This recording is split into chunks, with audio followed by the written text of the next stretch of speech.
बिस्मिल्लाहिर्रहमानिर्रहीम। अस्सलाम वालेकुम नाज़रीन, मैं हूं आसिम नसीर और आप देख रहे हैं हमारा यूट्यूब चैनल आसिम सीरीज। नाज़रीन, हमारे साथ मौजूद हैं एस्ट्रोलॉजर न्यूमरोलॉजिस्ट मलिक महबूब साहब। अस्सलाम वालेकुम मलिक साहब, क्या हाल है, कैसे हैं आप? वालेकुम सलाम। अल्लाह का करम है। आप बताएं कैसे हैं जनाब। अल्लाह का बड़ा करम है मलिक साहब। आपने एक पेशेंट गोई की थी मलिक साहब के नॉर्थ और साउथ की, आपको जो इलाके हैं वो खासे अफेक्टेड नजर आ रहे हैं। और हमने उस वक्त आपने कहा भी था, आपको याद है हमारे देखने वालों को, कि आपकी पेशेंट को दुरुस्त साबित हुई है। आपने कहा था कि अगर कोई बच्चों की वेकेशंस के हवाले से जाना चाहता है, ये ऑन रिकॉर्ड है, जो हमें मुस्तकिल देख रहे हैं वो जानते होंगे इस बात के बारे में। 3-4 दिन पुरानी बात है, 4-5 दिन गालबन हो गए इस बात को। तो आपने कहा था कि साउथ और नॉर्थ की तरफ ना जाएं। और हमने देखा कि सवात में, हमारे नॉर्थ के एरिया में, एक इंतहाई अफसोसनाक वाकया हुआ, जब एक ही घर के कई अफराद जो हैं वो डूब कर जहाँ बहक हो गए। और इसमें गफलत अपनी एक अलग, उसकी एक अलग बात है, लेकिन मलिक साहब आपने जब एक पेशेंट गोई कर दी थी, आपने इंटीमेशन दे दी थी, आपने एक आगाह कर दिया था, तो बहुत ही हमें खुशी हुई कि आप अपने सब्सक्राइबर्स को, देखने वालों को ऐसी चीज़ों से पहले ही खबरदार कर देते हैं। तो लेकिन उस वाक़े की जितनी मजम्मत की जाए कम है, इंतहाई अफसोसनाक वाक़या। मलिक साहब, लेकिन सवाल मेरा अब ये है कि पाकिस्तान तहरीक इंसाफ के जो चेयरमैन हैं इस वक्त, जिनको खान साहब ने चेयरमैन बनाया है, बैरिस्टर गौहर, उनसे मुलाकात हुई है वजीर आजम शहबाज शरीफ साहब की। और उन्होंने उनको एक दफा फिर मुज़ाकरात की पेशकश कर दी है। उन्होंने कहा है आए, बैठे, बातचीत करते हैं, बातचीत से ही रास्ता निकलता है। इससे पहले राना सनाउल्लाह ने भी मुज़ाकरात की पेशकश की थी। आपको क्या लगता है, इस वक्त जब पाकिस्तान तहरीक इंसाफ के जो बानी रहनुमा हैं, जो इमरान खान साहब, उनकी तरफ से एक कॉल आ चुकी है कि अब हम सड़कों पर निकलेंगे और एहतजाज करेंगे, पूरे पाकिस्तान में एहतजाज होगा, तो आपको लगता है कि कोई रास्ता है? सितारे क्या कहते हैं, आपको एहतजाजी तहरीक नजर आती है या मुज़ाकरात का कोई अभी एक दर बचा है? आसिम भाई, बात यह है कि सबसे पहले मैं एस्ट्रोलॉजिकली चीज़ों का सहारा लूंगा। ये जो टाइम है, अगर मैं जून जुलाई का देखूं तो मेरे ख्याल से इस टाइम पे आप देखें, एक टाइम होता है, हर चीज का टाइम होता है। अगर आप उसको टाइम के हिसाब से लेके चलेंगे, जो प्लैनेट इस वक्त जिस तरह के चल रहे हैं, मेरे ख्याल से मुज़ाकरात में इनका भला होगा। अगर इनको एहतजाजी तहरीक चलानी है तो फिर अगस्त तक का वेट करें। आप देख रहे हैं, जैसे मैंने बताया था, जून जुलाई बड़े सख्त होंगे। उस वक्त तो लोगों को यकीन नहीं आया, लेकिन बैक टू बैक जो हालात बन रहे हैं, उसके हिसाब से मुज़ाकरात इनके लिए वाहिद हल है। क्योंकि जो क्यादत है, मैं आपको साफ बताऊं, अभी भी प्रॉब्लम यह है कि क्यादत उस तरह की नहीं है कि इनके ऊपर पूरी पूरी तरह से ट्रस्ट करके मुज़ाकरात के टेबल पे आया जाए। ये साइड भी मैं जरूर बताना चाहूंगा कि अगर मुज़ाकरात किए जाते हैं तो इसमें भी बहुत गोलमाल होगा, दो नंबरी होगी, और बहुत सारी चीजें ऐसी होंगी जो खान साहब तक नहीं पहुंचाई जाएगी। वजह, खान साहब के जो वक्ती जायचे में चीजें क्लियरली दिख रही हैं। और मेरे ख्याल से खान साहब का बहुत अच्छा पास एक्सपीरियंस रहा है कि उनके जितने भी करीबी लोग हैं, वो उनकी पीठ के ऊपर छुरा घोंपते हैं। और अभी भी यही चल रहा है। अगर इनको मुजाकरात भी करने हैं तो ऐसे रिलायबल बंदों के साथ किया जाए, जो खान साहब तक सही इंफॉर्मेशन को आगे लेके जाएं, और फिर उसके हिसाब से मुजाकरात के टेबल पर आए। बट वक्ती जायचे के हिसाब से खान साहब मुझे मुजाकरात की तरफ आते हुए मुश्किल लग रहे हैं। अब मैंने आपको दोनों सिनेरियो इसलिए रखे हैं कि जो हालात का तयन है, इस वक्त तहरीक अगर चलेगी वो फेल हो जाएगी। इस वक्त मुज़ाकरात जरूर पास हो सकते हैं, इसमें बेहतरी आ सकती है, लेकिन खान साहब का जो कॉम्बिनेशंस है, प्लानिटरी कॉम्बिनेशन है चार्ट में, वो बड़ा ही एग्रेसिव है। इसमें खान साहब की, इसमें मैं बुराई नहीं कर रहा हूँ, ये चार्ट होते हैं। और जो एग्रेशन वाले चार्ट होते हैं उनको मुज़ाकरात के टेबल पे और सियासत में लाना जरा मुश्किल होता है। उनको सियासत नहीं समझ में आती। ये बहुत ब्लैक एंड वाइट पीपल होते हैं, मतलब दूध का दूध पानी का पानी साफ करने वाले होते हैं। और सियासत में ऐसा कुछ भी नहीं होता, इसमें बहुत धोखेबाजी होती है। सियासत जो होता है वो एक पॉलिटिकल एंगल में गेम करने को कहते हैं। और ये चीजें आपको खान साहब के अंदर नहीं नजर आएंगी, और ये ताहयात रहेंगे। ये बहुत स्ट्रेट फॉरवर्ड है। इनकी फैन फॉलोइंग क्यों है, आप मुझे बताएं। वो इसीलिए है क्योंकि ये बहुत स्ट्रेट फॉरवर्ड है, दैट्स इट। ये सियासत नहीं करता है। और सियासत में आपको पता है, आपको सियासत करनी आनी चाहिए, वरना वो बंदे कामयाब नहीं हो पाते। इसीलिए मेरे ख्याल से मैंने ये चौथी पांचवी दफा बताया है, ये किंग मेकर बनेंगे बहुत अच्छे रहेंगे। ये फ्रंट फुट पे आके शाहिद अफरीदी की तरह बुम बुम करेंगे तो जल्दी आउट हो जाएंगे। मेरे ख्याल से मैंने बड़े आराम और बहुत क्लियर अल्फाजों में समझाने की कोशिश की है।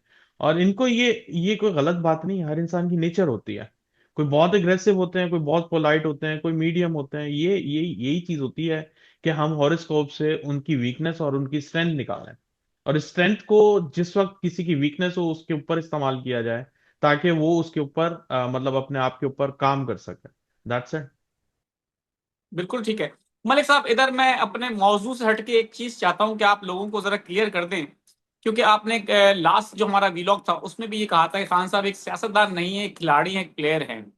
वो जी। आपका मकसद मेरा ख्याल है कुछ लोग समझ नहीं सके, हम्म। क्योंकि अब सिर्फ मलिक साहब नहीं, पाकिस्तान में बहुत तजजियाकार हैं, बहुत लोग हैं जो कि कहते हैं कि खान साहब एक सियासतदान इतने नहीं है, जो कि एक बड़े स्ट्रेट फॉरवर्ड आदमी है, लेकिन लोग बुरा मान जाते हैं और लोग अजीब अजीब अलकाबा से नवाजना शुरू कर देते हैं हम लोगों को, और बहुत प्यारे प्यारे लफ्जों में, शब्दों में गालियां देना शुरू कर देते हैं कि आपको तमीज नहीं है, आपको पता नहीं है कि उसने सियासत का क्या कर दिया है, और लैंग्वेज भी अपनी जो है वो ऐसी इस्तेमाल करना शुरू कर देते हैं जो हम यहाँ बयान नहीं कर सकते। कमेंट सेक्शन में लोग ऐसा करते हैं।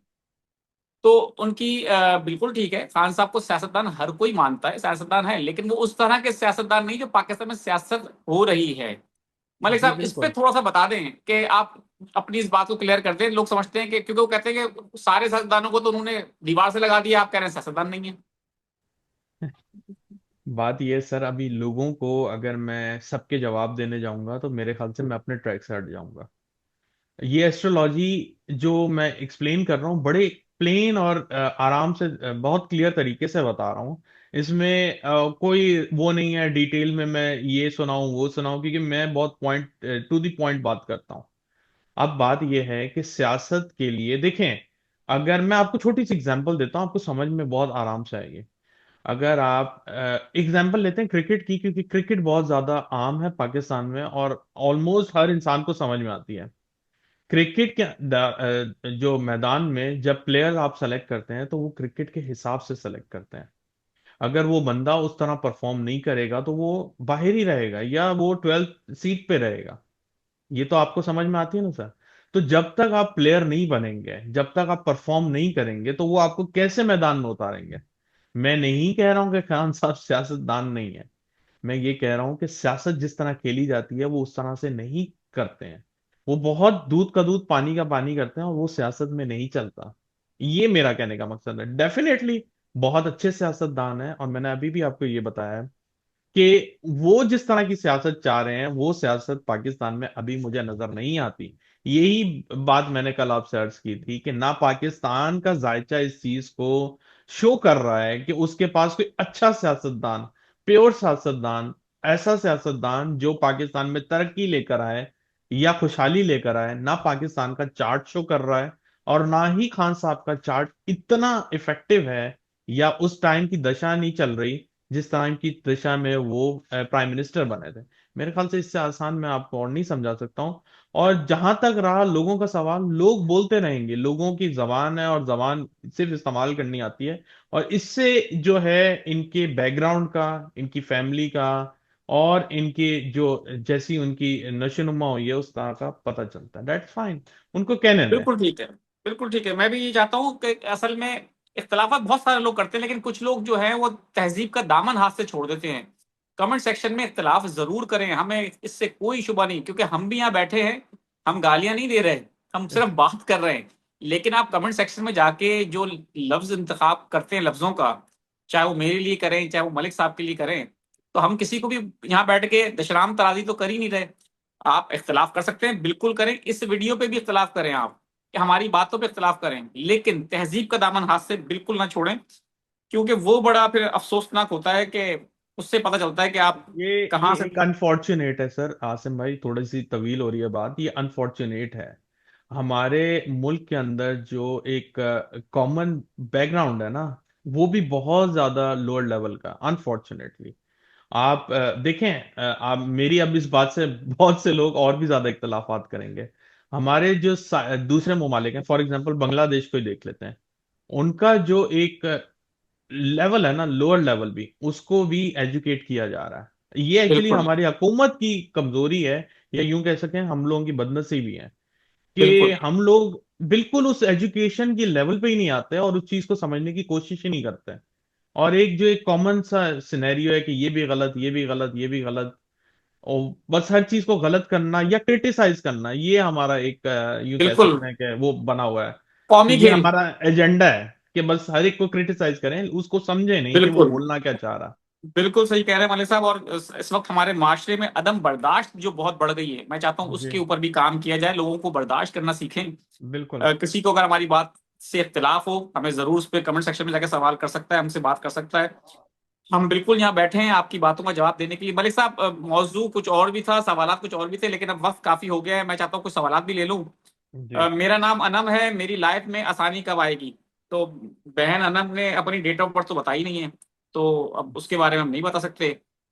सनाउल्लाह है, आसिम भाई मैं अपने फ्यूचर के बारे में जानना चाहता हूँ। 5 अप्रैल 2000, सन 2000। सनाउल्लाह। जी, बहुत सेंसिटिव पर्सनालिटी है, इनको थोड़ा अपने ऊपर काम करना पड़ेगा, लाइफ में स्ट्रगल होगी अगर ये थोड़ी सी अपने अंदर हिम्मत नहीं लेकर आएंगे। बिल्कुल ठीक है। अस्सलाम वालेकुम। प्रोग्राम अच्छा है, थोड़ा तवील कर लें, काफी तवील ही है वैसे ये, अब 20 मिनट का वीलॉग हो जाता है ये। नाम ताहिर है, उनका डेट ऑफ बर्थ है 10 अप्रैल 1992। सोशल मीडिया से कब तक इनकम शुरू होगी? और बाहर का चक्कर वगैरह भी पूछ रहे हैं कब तक लग सकता है। सोशल मीडिया से काम करें, अभी थोड़ा टाइम लगेगा, लेकिन 2024 में अच्छे चांसेस थे इनके बाहर के। अभी इनको 2025 में इनकम शुरू मिलनी चाहिए, बहुत उम्मीद है, और 2026 में ये स्टेबल होना शुरू हो जाएंगे। अस्सलाम वालेकुम, मेरा नाम चांद है और मैं पिछले 10 साल से यूनान में मौजूद हूँ। मैं हमेशा के लिए पाकिस्तान जाना चाहता हूँ। वहां जाकर मैं क्या कारोबार शुरू कर सकता हूँ? इनकी डेट ऑफ बर्थ है 13 मार्च 1979।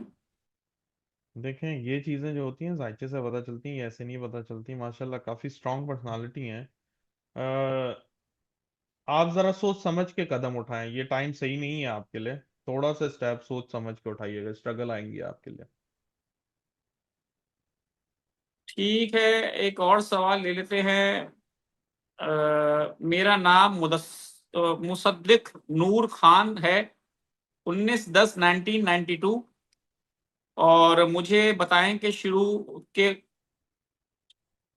जॉब के हवाले से, मेरे ख्याल से बिजनेस के हवाले से समझ में नहीं आ रहा है, क्या करें? इन दोनों में से किसी एक का इंतखाब करना चाह ये रहे हैं। ये इनके लिए जरा मुश्किल रहेगा लाइफ में, क्योंकि ये अगर जॉब करेंगे तो इनके ऊपर एलिगेशन और उस तरह के इल्जामात लगेंगे, और बिजनेस करेंगे तो ये सही मैनेज नहीं कर पाएंगे। तो इनको थोड़ा सा अपने ऊपर काम करना पड़ेगा। एक एक 1984, तो मुहर्रम का साल शुरू हुआ है, तो वो पूछ रहे हैं कि उनके लिए अगला साल कैसा होगा ये साल। एक एक 1984।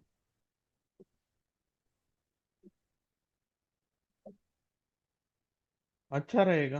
कुछ खास ऐसा कुछ मेजर इम्प्रूवमेंट और मेजर खुदा ना खास्ता कोई मसला नजर नहीं आ रहा। मोहसिन रजा हैं, 15/1/1992। कारोबार में कह रहे हैं कोई काम शुरू करता हूँ बंदिश आ जाती है।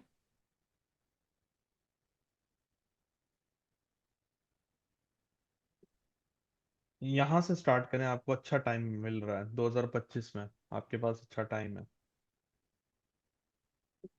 बिल्कुल ठीक है। अयाज अहमद कुरैशी हैं, 15/6/1951। ऑस्ट्रेलिया की पीआर के हवाले से पूछ रहे हैं अपनी। ऐसे नहीं पता चलेगा सर, जायचे से पता चलेगा, लेकिन अच्छा जायचा है इनका। अ, मुझे ऐसा लगता है कि अगले साल तक होने के इम्कान आते हैं, लेकिन जायचा कंफर्म बताएगा। अली शान है, 24 मार्च 1986। वो अपनी पूछ रहे हैं, can I expect the blessing of spring? थोड़े स्ट्रगल में रहेंगे अभी, ये झगड़े फसाद में फंस जाते हैं एक्चुअली।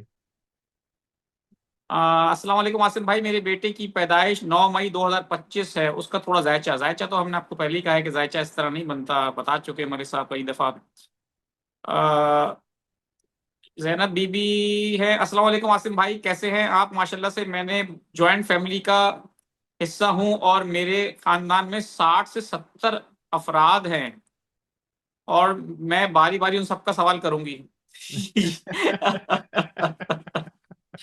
मैंने कल इनको ये कहा था एक वीलॉग में कि ये रोज इनका एक सवाल आ जाता है, तो इनका मैंने पूछा था कि आप कितने लोगों का सवाल करेंगी, तो उस पर वो नाराज हो गई थी। लेकिन नाराज मत हो, आप 60-70 क्या, आप 600-700 लोगों से सवाल आप भी कर सकती हैं हमारी। आप बिल्कुल करें, आप, आपका शो है, आपका प्रोग्राम है। लेकिन हम चाहते हैं कि और लोगों को भी वक्त दिया जाए। इसके साथ इनका दूसरा सवाल नहीं था। अच्छा, अस्सलाम वालेकुम। डेट ऑफ बर्थ है 28 मई 1973। रियाज अहमद हैं। फ्यूचर में किन बीमारियों से खतरा हो सकता है? सर अभी तो आपका टाइम ऐसा चल रहा है कि जिसमें आपको खुदा ना खास्ता बीमारियों और फाइनेंशियल इश्यूज का सामना करना पड़ेगा। ये लेकिन जायचे से पता चलेगा कि कौन सी बीमारियां आपको ज्यादा मुतासर करेंगे। मोहम्मद अमजद का हो गया मेरे ख्याल से सवाल ये। मैंने बहुत दफा सवाल पूछे लेकिन आपने जवाब नहीं दिया। मेरे बेटे का नाम मोहम्मद उमर फारूक है, पैदाइश 1 मई 1998। नौकरी उसको कब मिलेगी?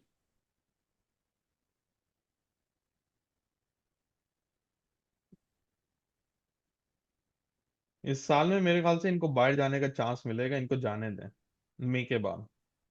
बिल्कुल ठीक है। ये कोई अनाया है, इनके भाई हैं अदनान, उनको ब्रेन हेमरेज हुआ है। 4 साल से तबीयत खराब है, लेकिन हमारी बहन ने उनकी डेट ऑफ बर्थ नहीं बताई, तो डेट ऑफ बर्थ बता दें। 1 अक्टूबर 2006। क्या ये कनाडा जा सकता है? अगर हाँ तो कब जाना चाहिए? उरूसा फारूक पूछ रही है किसी के बारे में। इनका ट्रैवल 2026 में पॉसिबल है। अभी तो जरा मुश्किल दिख रहा है मुझे, लेकिन फिर भी जायचा कंफर्म बताएगा। और अगर 26 नहीं तो 27 से डेफिनेटली इनका बाहर के सितारे चल पड़ेंगे। आमना है 24 मार्च 1988। शादी और अब्रॉड का पूछना है। 1988। 1988। ये इनकी लाइफ बहुत अप एंड डाउन रहती है, इनको बहुत केयरफुल रहना पड़ेगा। बिल्कुल और ठीक है। जॉब और बाहर अभी तो मुझे फिलहाल नहीं कुछ भी दिख रहा। ठीक है। मलिक साहब, मोहम्मद नजम हेयर, डेट ऑफ बर्थ है 13 जून 1994। शादी हो रही है ना, पैसा जनरेट हो रहा है? फाइनेंशियल स्टेबिलिटी और इसके हवाले से पूछ रहे हैं वो। शादी के आपके स्टार ही नहीं है। पहले ना आप शादी करना चाहेंगे, जब करना चाहेंगे तो फिर आपको कोई मिलेगा नहीं, ऐसा लग रहा है। और दूसरी बात यह है कि 2026 से कुछ बेहतरी आ सकती है। ये साल भी अच्छा है, मेहनत ज्यादा चलिए। करनी पड़ेगी। सना जिया नाम है, गालबन उन्होंने जो किया है 23/10/1999। वो कह रही please guide me career life, और के उसकी कब बेहतरी के चांसेस हैं? ये साल अच्छा है। आफ्टर अक्टूबर आपकी थोड़ी स्ट्रगल कम होंगे, मेजर चेंजेस आ रही हैं लाइफ में। फ्रस्ट्रेशन में नहीं जाइएगा, वो बहुत दिख रही है। सादिया असद है, वो कह रही है प्लीज गाइड मी कि जायचा बनाने से सिर्फ प्रॉब्लम पता चलता है या कोई सोल्यूशन भी पता चलता है? जी, सोल्यूशन ये पता चलता है कि आपके लिए क्या बेहतर है, क्या अच्छा है, क्या बुरा है, दैट्स इट। और जब आप अच्छाई की तरफ चल पड़ेंगे, सोल्यूशन तो आपको ऑटोमेटिकली मिलेगा। मोहम्मद अरफान है, इरफान होगा मेरे ख्याल से। 6/12/1986। क्या अब्रॉड जाने का ठीक रहेगा? जॉब छोड़ के अब्रॉड जाना चाहते हैं? नहीं, अभी ऐसा कुछ भी नहीं करिएगा। आपके लिए स्ट्रगल बढ़ जाएगी। और अभी भी मेरे ख्याल से इनका टाइम थोड़ा चल रहा है ऐसा डिफिकल्ट, तो इनको अभी नहीं, अगले साल में 2026 में बेहतर रहेगा, वो भी लास्ट मलिया में। नाम है, 5/5/1989। शादी कब तक होगी? 5/5/1989। जी, ये जायचे से वैसे पता चलेगी। हैं काफी थोड़ी होशियार टाइप की पर्सनालिटी है इनकी। 2025 के सेकेंड हाफ में डेफिनेटली चांसेस बनने चाहिए। 16 मई 1979। नाम है रियाज अहमद। पूछ रहे हैं कि फाइनेंशियल इश्यूज के हवाले से और हेल्थ के हवाले से। 16 में 1979। हेल्थ इनकी डिस्टर्ब रहेगी, फाइनेंशियल स्टेबिलिटी भी डिस्टर्ब रहेगी। नेक्स्ट ईयर आप एक्सपेक्ट करें आफ्टर मई।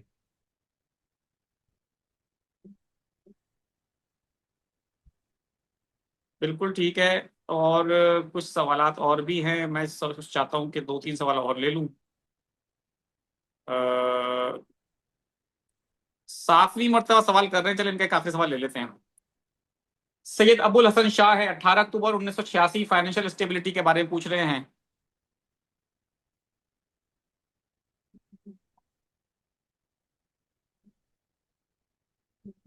अभी टाइम लगेगा। अनफॉर्चुनेटली आपका टाइम थोड़ा टफ चल रहा है और काफी अरसे से चल रहा है, थोड़ा टाइम और अभी रह जाए, रुक जाए आप। बिल्कुल ठीक है। 1 अगस्त 1983 यूरोप जाना चाहता हूं, कब तक चला जाऊंगा? नाम इनका है मोहम्मद रजा, आगा मोहम्मद रजा। चलिए आखिरी सवाल ले लिया बस।